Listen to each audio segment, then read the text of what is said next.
जी मैंने जैसे बताया पंजाब से मुझे एक मैसेज आया था कि उनकी मदर गुजर चुकी है, लेकिन वो अपनी मदर को मुझ में देखते हैं, क्योंकि ये जो ह्यूमर है पुष्पा का, जो एक स्पंक है, जो ये मस्ती करती रहती है और मस्ती करते करते सिखा भी देती है बच्चों को, तो ऐसी ही उनकी माँ थी, लेकिन वो नहीं रही, तो वो काफ़ी इमोशनल हो जाते हैं मेरा शो देखकर, और हर बार मुझे बेबे बेबे कर कर वो रिप्रेजेंट करते हैं, तो मैं जवाब नहीं दे पाती हर बार। I am sorry. मैं शीतल मक्कर जी शायद उनका नाम है, जहाँ तक मेरे को याद है, तो शीतल मक्कर जी, आई एम सॉरी, मैं आपको जवाब नहीं दे पाती, लेकिन मैं ये बात समझती हूँ कि आप अपनी माँ को की झलक देखते हैं पुष्पा में। सो मैं बहुत ओवरवेलम्ड हूँ आपके इस थॉट से, और आपकी बेबे को ईश्वर शांति दे।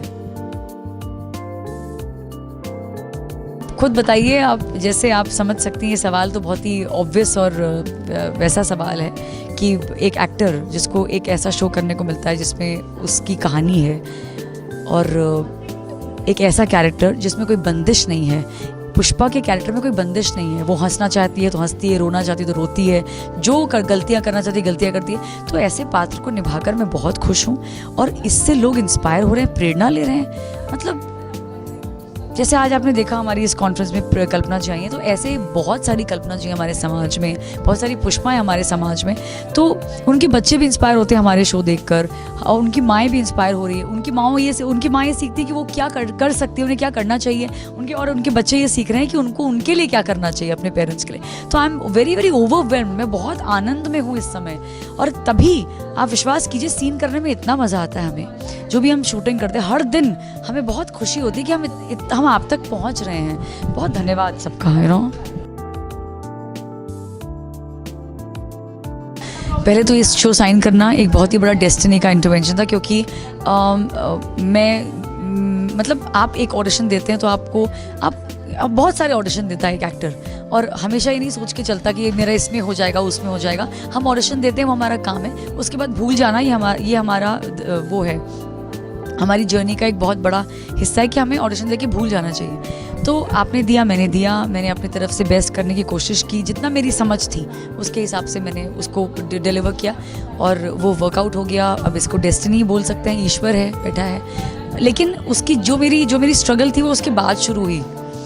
जब आप एक चीज़ शुरू करते हैं, उसके जैसे आप एक रिश्ते में जब घुसते हैं, तो उस रिश्ते में पड़ने के बाद आपकी असली संघर्ष तब शुरू होता है कि उस रिश्ते को कैसे निभाना है। तो ये जो रिश्ता है मेरा पुष्पा के किरदार के साथ, वो रिश्ता तो मैंने बन गया, या डेस्टिनी या जो भी आप कहेंगे, ईश्वर ने दिला दिया। लेकिन उसके बाद मेरा संघर्ष शुरू हुआ एज एन एक्टर, क्योंकि आप कितना भी काम कर लें, लेकिन आप कंप्लीट कभी नहीं हो सकते, क्योंकि कोई कंप्लीट नहीं होता, आप हमेशा सीखते रहते हैं। और मेरे लिए भी ये एक्सपीरियंस नया था, मैंने भी ये इस प्रकार का पात्र पहले कभी नहीं किया था।